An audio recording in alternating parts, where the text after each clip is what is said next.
로마서 강의에 벌써 24번째 시간이 되었네요. 로마서 8장을 계속 몇 주간 살펴보고 있습니다. 이 8장이 중요하지 않은 중요하지 않은 성경이 어디 있겠습니까? 다 진리의 말씀으로 우리에게 다 중요한 말씀이지만 로마서 중에서도 이 8장이 대단히 보석 같은 장이다, 이렇게 알려져 있어요. 그래서 조금 천천히 살펴보고 있는 것입니다.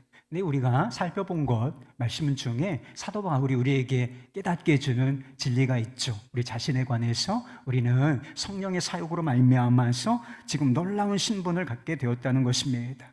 성령의 역사로 말미암아 우리가 본질상 진노의 자녀들이었던 우리가 하나님의 아들이 되었고, 하나님의 아들 된 자로서 그리스도와 함께 하나님의 상속자가 되었다라고 하는 것입니다.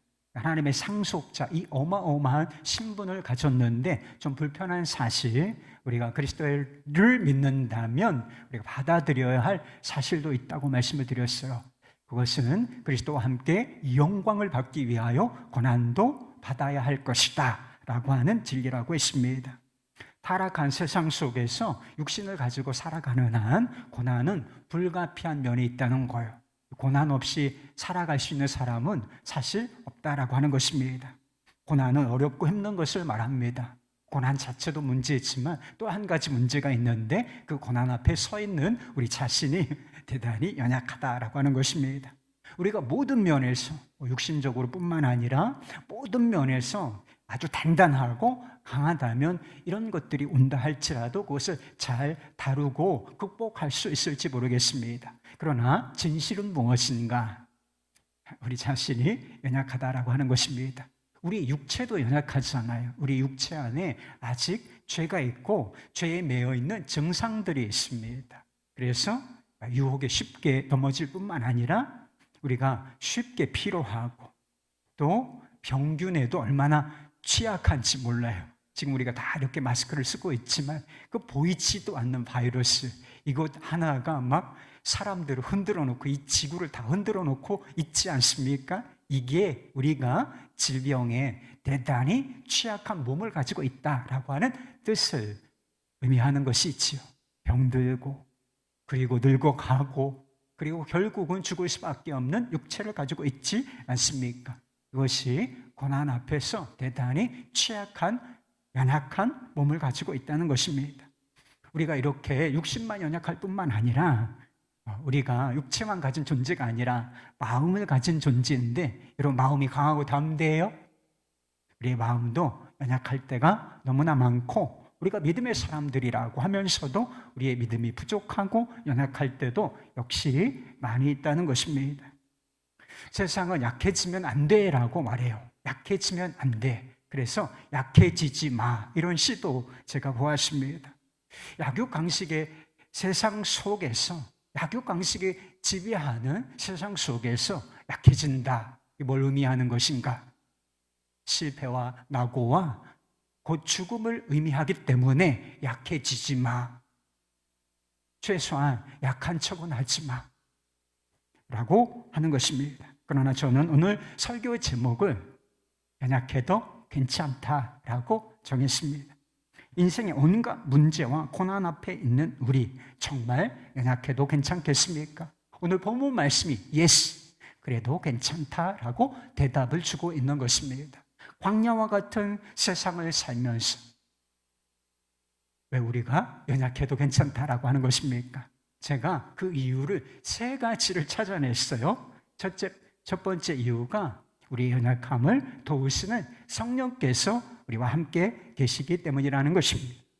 26절 말씀, 이와 같이 성령도 우리의 연약함을 도우시나니 우리는 마땅히 기도할 바를 알지 못하나 오직 성령이 말할 수 없는 탄식으로 우리를 위하여 친히 간구하시느니라. 세상은 거칠고 우리는 연약해요. 그리고 고난이 힘든 것이고 우리 자신은 연약하지요. 그러나 중요한 것은 우리가 이 세상과 이 고난, 이것을 우리 홀로 상대하는 것은 결코 아니라고 하는 사실인 것입니다. 우리의 연약함을 도우시는 분이 계신데 그분이 바로 우리 안에 오신 성령, 우리를 거듭나게 하시고 우리를 아빠, 아버지라 부르게 하시는 성령이 계시다라고 하는 것입니다. 성령을 다른 말로 부르는 게 있어요. 보혜사라고 부릅니다. 그래서 보혜사, 성령이라고 하는데 이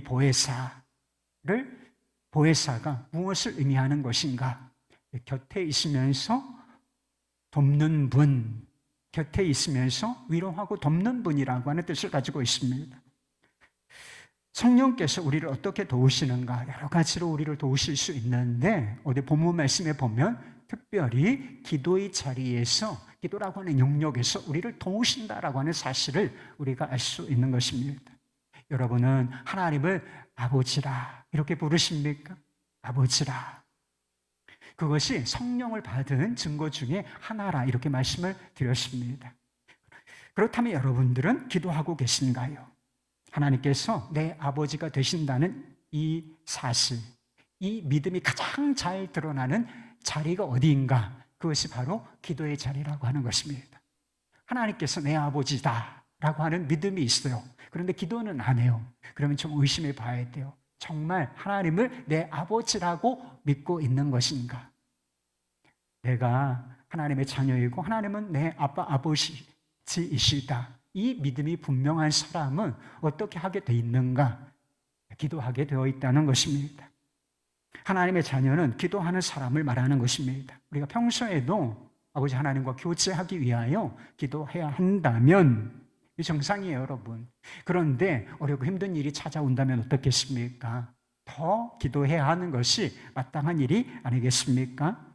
문제는 우리가 기도에 관해서도 연약하다라고 하는 것입니다. 어떻게 연약하죠? 내가 무엇을 위해서 어떻게 기도해야 할지를 잘 모른다. 이것이 우리 안에 있는 연약함이라고 하는 것입니다. 우리는 어려운 상황이 닥치면 그 상황이 바뀌기를 위하여 기도합니다. 그래서 내가 원하는 것이 있고 내가 원하는 대로 그 상황이, 문제가 해결되고 바뀌어지기를 원하고 그렇게 하나님 아버지께 기도하지요. 그러나 그것이 내가 원하는 대로 되는 것이 내 삶에 정말 유익할 것인가? 그것을 여러분 정확하게 알고 있습니까? 그리고 그 상황을 향한 하나님 아버지의 뜻, 나를 향하신 하나님 아버지의 정확한 뜻을 여러분은 잘 알고 계십니까? 모른다는 거예요. 그리고 심히 답답하고 어려운 일을 만나게 되면 이렇게 해달라, 저렇게 해달라라고 하는 기도조차 안 나와요. 기도는 하고 싶어. 사실은 기도는 하고 싶은데 너무 상황이 힘드니까, 마음이 이렇게 침체되어 있으니까 이렇게 해달라, 저렇게 해달라라고 기도조차 할 수 없는 때가 사실은 있다라고 하는 것입니다. 그저 눈물과 탄식만 나올 때가 있는 법이라고 하는 것입니다. 여러분에게는 그런 경험이 없으신가요? 저는 답답할 때 그렇게 기도할 때가 있어요. 주님, 제가 어떻게 해야 될지를 모르겠습니다. 너무 답답하니까 주님, 제가 이 상황에서 어떻게 해야 될지를 모르겠습니다. 제가 어떻게 해야 될지를 모르겠는데 어떻게 기도할지는 알겠습니까? 모르는 거죠. 그리고 어떤 때는 기도의 자리에 앉긴 앉았는데 이러저러한 말로 기도하지 못하고 한숨만 쉬다가 그 기도의 자리에서 일어날 때가 있어요. 주님, 어찌합니까? 주님, 그냥 주님의 이름을 부르다가 한숨만 쉬다가 이렇게 기도를 끝내고 일어나는 경우도 간혹 있습니다. 그러나 그런 순간에도 괜찮다는 거예요. 우리 연약함을 도우시는 성령, 우리를 위하여 말할 수 없는 단식으로 기도하시는 성령이 우리와 함께 계시기 때문이라고 하는 것입니다. 이런 찬양 가사가 있는 것처럼 말인 것이죠. 당신이 지쳐서 기도할 수 없고 눈물이 빗물처럼 흘러내릴 때 주님은 아시네. 당신의 약함을 사랑으로 돌봐주시네. 누군가 널 위하여, 누군가 기도하네. 내가 홀로 외로웠어. 마음이 무너질 때 누군가 널 위해 기도하네. 우리가 이러저러한 말로 또는 유창한 말로 기도하지 않아도, 말하지 않아도 성령께서는 우리의 생각과 마음을 잘 아십니다. 주여, 주여. 힘들면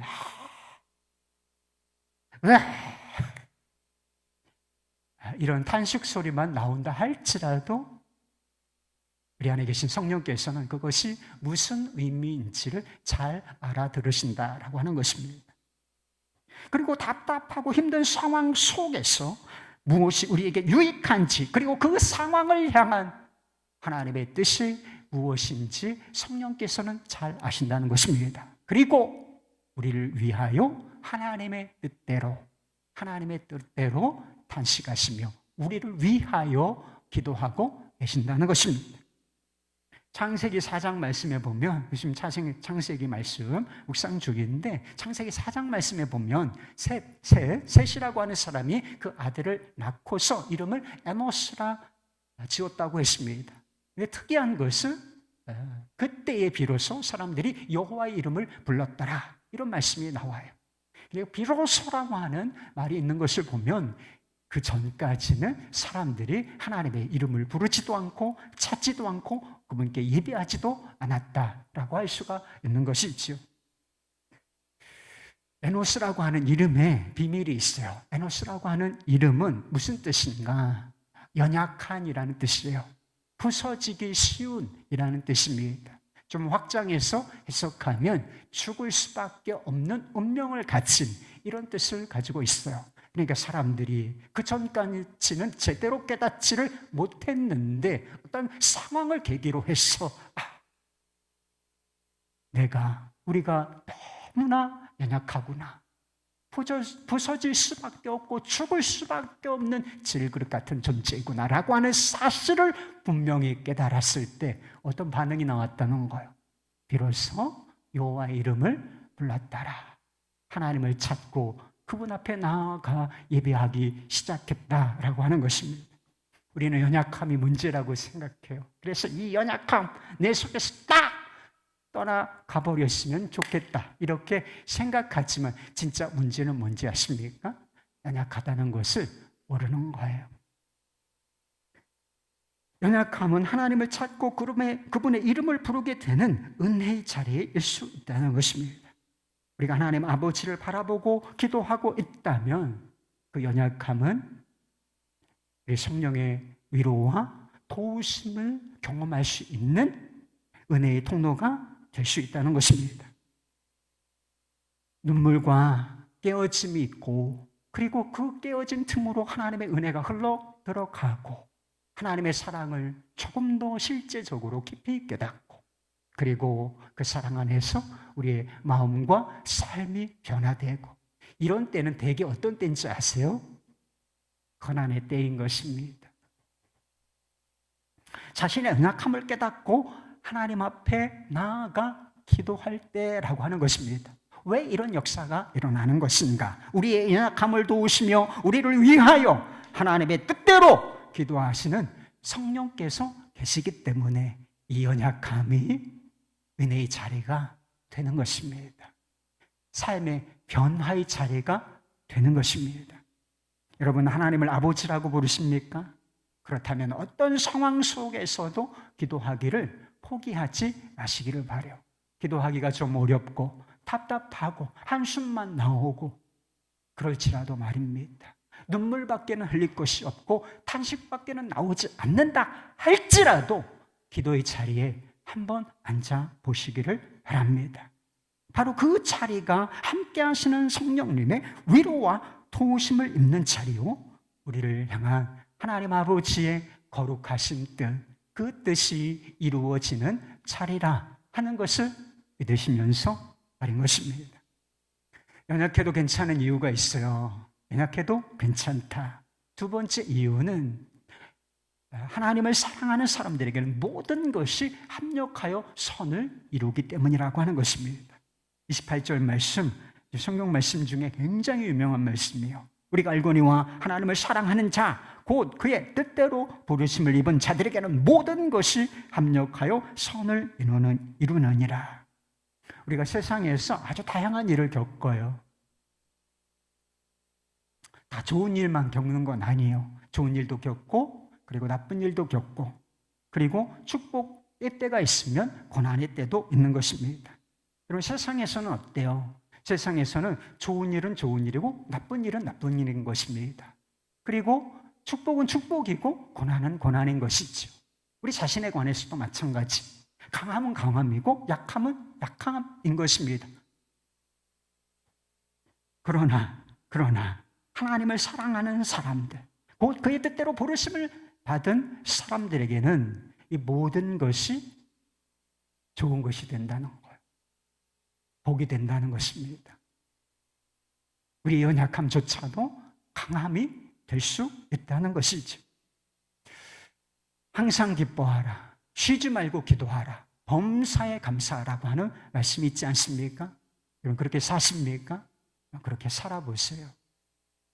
좋은 일이 있을 때만 여기 기뻐하라, 감사하라 이런 정도로 말하지 않고 어느 순간에 기뻐하고 어느 순간에 감사해야 되는지를 설명해 주셨다는 거예요. 항상 기뻐하라, 범사에 감사하라. 이게 무슨 뜻이에요?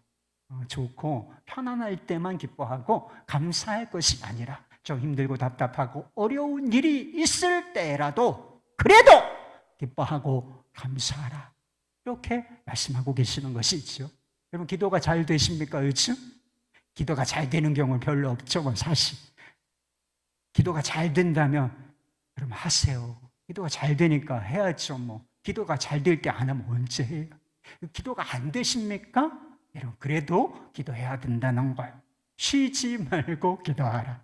기도가 잘 될 때뿐만 아니라 어렵고 힘들게 느껴지고 기도가 안 나오는 순간에도 기도의 자리에 앉아. 그렇게 말씀하고 계시는 것이지. 도대체 어떻게 우리가 이와 같은 삶을, 세상에는 이와 같은 삶은 없어요, 여러분. 항상 기뻐하고 쉬지 않고 기도하고 범사에 감사하라. 세상에 이런 개념이 존재하지 않는데 왜 우리가 이와 같이 살아야 한다라고 말씀하고 격려하고 계신 것인가? 하나님을 사랑하는 사람들에게는 모든 것이 합력하여 선을 이룰 것이기 때문이라는 것입니다. 좋은 상황뿐만 아니라 나쁜 상황, 우리가 힘들어하는 상황까지도 다 결국은 우리에게 좋은 것이 된다라고 말씀하고 계시기 때문에 그 열매 때문에 하나님께서 그렇게 우리의 삶을 바꿔가실 것이기 때문에 어려운 순간에도 기뻐하고 감사하고 좀 답답한 상황 속에서도 기도하라. 당연한 것 아닙니까, 여러분? 제가 얼마 전에 유키즈라고 하는 프로그램을 봤는데 거기에 영화 감독 한 분이 출연을 하셨어요. 근데 이분보다 아내가 더 유명하시대. 아주 인기가 있는 드라마 작가였습니다. 그래서 두 분 다 잘 나가는 거야, 이게. 부부가 다 잘 나가. 그래서 돈도 많이 벌고 성공했다는 평가도 받고 가족들도 다 건강하고 그래서 지금 더할 나위 없이 자신과 가족들이 행복하다 이렇게 말했습니다. 근데 문제는 자기 마음 한구석에 이상한 두려움 같은 것이 있다는 것입니다. 뭐가 두려운가? 지금은 진짜 잘 나가. 모든 상황이 다 좋아. 그런데 항상 좋은 일에는 대가가 있더라 하는 것이고 지금은 행복하지만 언제 예측하지 못하는 순간에 불행이 찾아올지도 모른다. 그리고 웃고 떠들고 있을 때 불행이 내 뒤로 와서 내 등에 칼을 꽂아 넣을지 모른다. 이런 생각 때문에 지금 다 좋아. 다 좋은데 마음 한구석에 자기가 불안하고 두렵다. 이런 이야기를 했습니다. 이 이야기를 다 부정적으로만 생각할 필요는 없다고 생각해요. 이해되는 면이 있습니다. 그리고 성공의 때, 지금 나 막 승승장구하고 있는데 이때 겸손해야 한다. 이런 의미도 들어있었던 것으로 제가 기억하고 있습니다. 그러나 우리가 하나님의 자녀라면 좋은 일이 있을 때 불안해하지 않아도 돼요. 두려워할 필요가 없어요. 너무 잘 나가. 승승장구해. 그러면 이 형통의 때에 하나님께서 주신 선물이라고 생각하고 그걸 뭘로 누리면 돼요? 기쁨과 감사로 누리면 되는 거예요. 너무 불안해하지 말고 하나님 감사합니다. 제가 기뻐합니다. 라고 하면서 그것을 충분히 누리면 된다라고 하는 것입니다. 그리고 그렇게 좀 승승장구하는 시간, 성공의 때 좋은 시간이 지나갈 수도 있죠. 그리고 예측하지 못하는 순간에 또 인생의 어려움, 고난이 끼어들어올 수 있는 것도 사실입니다. 지난주에 말씀드린 것처럼 그때는 인내가 필요해요. 인내가 필요하지만 우리는 그저 이를 악물고 참는 것이 아니라 우리에게는 소망이 있다. 그래서 소망 중에 기뻐하고 감사할 수 있어야 한다는 거예요. 왜 그렇습니까? 하나님을 사랑하는 자, 곧 그의 뜻대로 부르심을 입은 모든 사람들에게는 모든 것이 합력하여 선을 이룰 것이다 라고 하는 믿음이 있기 때문이라고 하는 것입니다. 고난 자체가 선은 아니에요. 고난 자체가 좋은 것입니까? 이것은 아주 포괄적인 측면에서 고난과 고통은 악이에요. 악이라고 분류되는 것입니다. 그러나 하나님께서는 고난을 통해서도 우리의 삶에 선한 열매를 맺게 하신다는 것입니다. 우리의 믿음과 우리의 성품과 우리의 삶을 우리도 잘 모르지만 그 과정은 정확하게 이해할 수 없지만 영적인 융화 과정을 통하여 그것을 다 좋은 쪽으로 변화시켜 나가신다라고 하는 것입니다. 이런 말씀이 있어요. 베드로전서 1장 7절 말씀. 너희 믿음의 확실함은 불로 연방하여도 없어질 금보다 더 귀하여 예수 그리스도께서 나타나실 때에 칭찬과 영광과 존귀를 얻게 할 것이니라. 히브리서 12장 11절 말씀. 무릇 징계가 당시에는 즐거워 보이지 않고 슬퍼 보이나 후에 그로 말미암아 연단받은 자들은 의와 평강의 열매를 맺느니라. 이게 다 언제 주어진 말씀인지 아세요? 고난의 때에 고난당하고 있는 성도들에게 뭘 격려하면서 그래도 기뻐하라, 시험당하는 자들아 기뻐하라, 온전히 기뻐하라, 이런 메시지를 주면서 그 뒤에 열매가 있을 것이다 라고 하는 말씀을 주시면서 이와 같은 말씀이 있는 것입니다. 그뿐 아니라 고난은 하나님의 선한 목적을 우리의 삶을 통해서 이루게도 하는 것입니다. 하나님의 선한 목적을 이루는 도구가 될 수도 있다는 것입니다. 요셉의 삶을 통해서 이것이 정확하게 보여지고 있다고 생각 들었습니다. 요셉은 형들에게 미움을 받았어요. 미워하는 것까지는 이해할 수가 있어. 그런데 미워한다고 이것을 악한 행위로 옮겨나간다는 것입니다. 그래서 아무도 보지 않을 때, 자기들만 있을 때 이 요셉을 구덩이에 던져놓고 그것도 모자라서 나중에는 애굽의 상인에게 노예로 팔아버린다는 것입니다. 이제 요셉의 삶을 망치기로 끝장내버리기로 작정을 한 것이 아니겠습니까? 형들이 한 일은 분명히 악한 일이었고 요셉에게는 그것이 대단히 고통스러운 일이었을 것이 분명하다는 것이죠. 그러나 하나님께서는 그가 당한 악한 일과 고통을 선으로 바꾸셨다라고 했습니다. 악한 일은 악한 일이고 고통은 고통이지만 그 일을 통해서 하나님은 선한 열매를 만들어 내셨다는 것입니다. 요셉을 그 고난 가운데 고난의 풀물을 통과하면서 결국 이것을 도구 삼아 그를 애굽의 총리로 세우시고 야곱과 그의 가족들, 형제들을 포함하여 그리고 수없이 많은 사람들, 기근으로 죽어나갈 이 수없이 많은 생명들을 살리시려고 이와 같은 일을 행하셨다는 것입니다. 이게 하나님은 악을 선으로 바꾸사, 이게 남의 입에서 나온 것이 아니라 요셉 그 스스로의 입에서 나온 것입니다. 하나님, 내가 당한 모든 악, 고통을 선으로 바꾸셔서 하나님의 거룩한 목적을 이루셨다. 이게 믿음으로 들어왔기 때문에 그가 그 원수 같은 형들 죽여버리지 않고 용서를 선택할 수가 있었다라고 하는 것입니다. 고난의 때에 우리는 상황이 바뀌기를 원해요. 그죠? 문제가 없어지고 상황이 바뀌고 그래서 평탄하고 좋은 상황으로 다시 들어가기를 원합니다. 하나님 원하시면 그렇게 해주실 거예요. 그렇게 기도해도 문제가 없습니다. 그러나 모든 것을 합력하여 선을 이루게 하신다. 이 진리 앞에서 더 중대한 문제가 있다는 거예요. 상황이 바뀌고 문제가 사라지는 것보다 더 중요한 문제가 있으니 그것이 고난 속에 있는 우리 자신의 마음이라는 거예요. 마음의 자세, 그리고 그 상황에 대한 우리의 반응, 이게 더 중대한 문제라고 하는 사실을 알게 된다는 것입니다. 전도서의 7장 17절 말씀에 보면 이런 말씀이 있어요.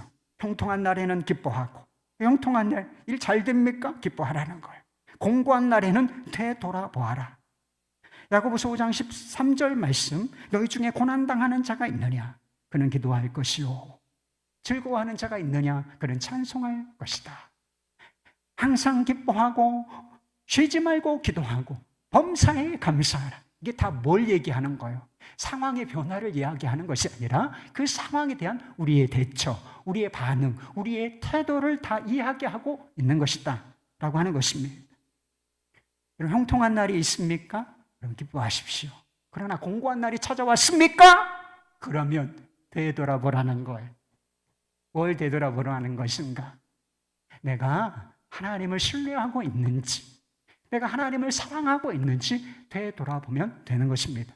왜요? 하나님을 사랑하는 자, 하나님을 사랑하는 자, 이 사람에게는 모든 것이 합력하여 선을 이루겠다라고 말씀하셨기 때문에 내 속에 주님을 향한 사랑이 있나, 믿음이 있나, 이걸 되돌아보면 될 것이다 라고 하는 것입니다. 지금 할 수 있는 게 있습니까? 지금 어렵지만 내가 할 수 있는 게 있어요? 문제의 개선을 위해서 뭔가 할 수 있는 일이 있다면 그 일을 하십시오. 할 수 있는 것이 없다. 그래도 우리에게는 할 수 있는 것이 있으니 쉬지 않고 기도하라. 어렵고 답답한 상황 속에서도 모든 것을 합력하여 선을 이루시는 주님 바라보고 기도하라는 것입니다. 기도하기조차 너무나 어려운가요? 영적으로 침체되었습니까? 문제가 너무 커다란가요? 그렇다면 우리 안에 함께 계시는 주님, 그리고 우리를 위하여 하나님의 뜻대로 기도하시는 주님을 바라보시기 바랍니다. 그러면 외적인 상황은 우리가 원하는 대로 그렇게 막 변하는 것은 아닐 수 있어도 여러분 너무 걱정하지 마세요. 지금 잘 가고 있는 것, 지금 하나님께서 놀라운 변화를 이루어가고 계시는 중이라 하는 것입니다. 연약해도 괜찮은 세 번째 이유가 있어요. 그것은 하나님께서 우리의 모든 것을 다 아시기 때문이라는 것입니다. 29절 30절 말씀, 하나님이 미리 아신 자들을 또한 그 아들의 형상을 본받게 하기 위하여 미리 정하셨으니 이는 그로 많은 형제 중에서 맏아들이 되게 하려 하심이라. 또 미리 정하신 그들 또한 부르시고 부르신 그들 또한 의롭다 하시고 의롭다 하신 그들을 또한 영화롭게 하셨느니라. 우리 실력을 한번 잘 생각해 보세요. 우리는 모르는 게 너무 많아요. 그렇지 않습니까?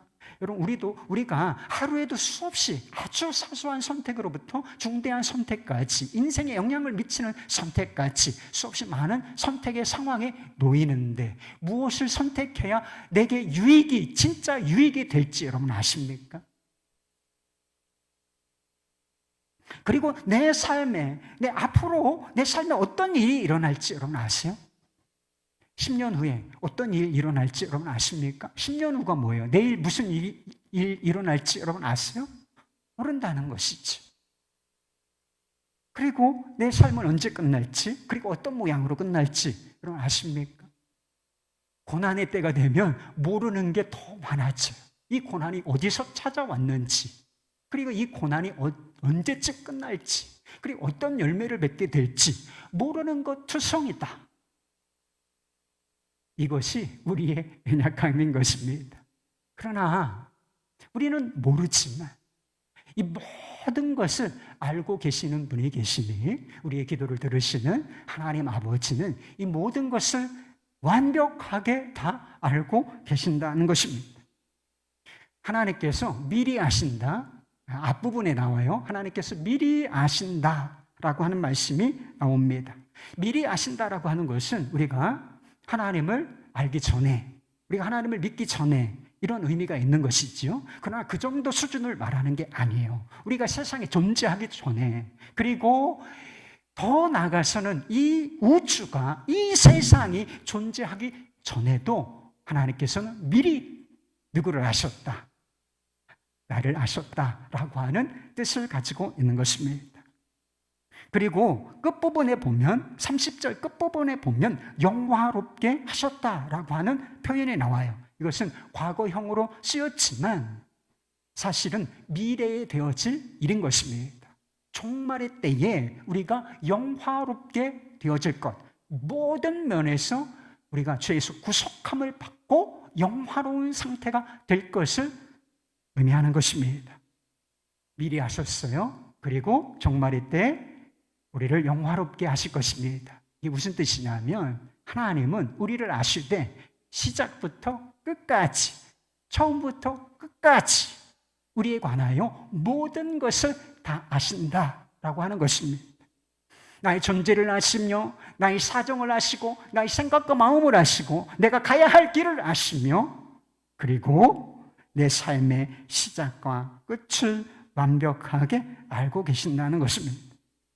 안다는 것이 무엇을 의미하나? 미리 아셨다. 안다는 것은 단순히 지식을 말하는 게 아니라 내가 알아들었다, 너 알고 있어, 이런 정도를 의미하는 것이 아니라 인격적인 관계를 말하는 것이며, 그리고 자신의 목적을 따라서 우리의 삶을 변화시키고 우리의 삶을 이끌어 가시는 것까지를 포함하는 것, 이것이 안다는 의미인 것입니다. 근데 28절 말씀에 보면 모든 것을 아시는 하나님께서 우리를 위하여 가지고 계신 궁극적인 목적이 있다는 것입니다. 우리로 하여금 그 아들의 형상을 본받게 하시려고, 그 아들의 형상을 본받기 위함이라는 것입니다. 하나님을 사랑하는 자들에게는 좋은 일이나 나쁜 일이나 축복이나 고난이나 모든 것이 합력하여 선을 이룰 것이다 라고 말씀을 드렸습니다. 그렇다면 합력하여 이루어질 그 선이 도대체 무엇인가? 오해하면 안 됩니다. 우리가 원하는 선, 우리가 좋아하는 그 선을 말하는 것이 아닌 것입니다. 고난의 때를 잘 참고 견디면 모든 일이 다 잘 될 것이다, 만사형통할 것이다 라고 하는 뜻이 아닌 것입니다. 하나님께서 모든 상황 속에서 합력하여 이루어내실 선은 우리의 성품과 우리의 삶의 변화를 의미하는 것입니다. 곧 우리 주 예수 그리스도의 형상을 온전히 담게 되는 것을 말하는 것입니다. 하나님께서는 모든 상황을 통해서 우리를 예수님처럼 만들어 가신다는 거예요. 어떻게 해요? 예수님처럼 사랑스럽고, 예수님처럼 사랑하고, 예수님처럼 기쁨을 알고 기뻐하고, 예수님처럼 신실하고, 예수님처럼 지혜롭고, 예수님처럼 참되고, 예수님처럼 진실하고, 예수님처럼 관대한 이런 사랑, 이런 성품으로 우리를 빚어 가신다라고 하는 것입니다. 사실 이 일에는 좋고 편안한 상황보다 사실은 좀 어렵고 답답하고 힘든 상황들이 더 많이 기여한다는 것입니다. 성령의 9가지 열매 중에 성령의 9가지 열매가 예수 그리스도의 온전한 성품을 말해요. 그래서 성령의 9가지 열매가 완벽하게 맺어지면 그게 예수님의 성품을 담는 것을 의미하는 것입니다. 그런데 이 성령의 9가지 열매 중에 무슨 열매가 있느냐 하면 오래 참음이라고 하는 열매가 있는 거 여러분 아시죠? 이 오래 참음, 인내라고 하는 열매는 그 자체로서도 대단히 중요해요. 그러나 그 자체로서만 중요한 것이 아니라 다른 열매와도 긴밀한 관계가 있고 다른 열매의 밑바탕이 된다라고 말씀드릴 수가 있는 것입니다. 그러면 우리에게 사랑의 열매가 맺어야죠. 성령의 열매 중에 대표적인 열매가 사랑의 열매인데 고린도전서 13장에 보면 사랑이 어떤 속성을 가지고 있는지를 이야기하죠. 첫 번째 뭐로 나오는지 아세요? 사랑은 오래 참고. 여러분 우리가 누군가를 사랑한다면 거기에 참는 속성이 들어있다는 걸, 참는 게 사랑이라는 걸. 그런데 여러분 오래 인내라고 하는 열매가 어떤 상황에서 맺어지는지를 한번 생각해 보세요. 참을 게 없어. 상황이 다 좋아. 그런데 뭘 참을 게 있어요? 이 오래 참음이라고 하는 열매는 대개는 답답하고 조금 힘들고 어려운 상황 속에서 인내하면서 맺어지고, 그리고 이것이 다른 열매들로 사랑과 진실함과 신실함과 관용 같은 열매로 확장이 되어져 나가는 것입니다. 정신과 의사인 폴 투르니의 박사가 아주 유명한 분이에요. 이분이 50년 동안 임상 경험을 통해서 내린 결론이 있어요. 얼마나 많은 사람들, 정신과에 상담사에게 찾아오는 사람이 얼마나 오죽 힘들면 찾아오겠습니까? 그래서 내담자들이 와서 자신 안에 있는 갈등, 자신 안에 있는 고통, 그런 걸 막 쏟아놓았다는 것입니다. 그런데 결론은 무엇이냐? 그들이 그 고난을 통해서 변화되는 것을 보았다는 것입니다. 그리고 그런 긍정적인 변화를 만들어내는 결정적인 요소가 있는데 그게 바로 사랑이라는 거예요. 고난 자체가 선한 열매, 긍정적인 열매를 맺는 것이 아니라 여기에 사랑이 붙어 있으면 이게 힘들고 어려운 것이 이 삶을 확 변화시키는 것을 그가 50년 동안의 임상 경험을 통해서 내린 결론이라는 거예요. 그래서 오늘 본문 말씀에도 그게 그렇게 중요한 문제인 거예요.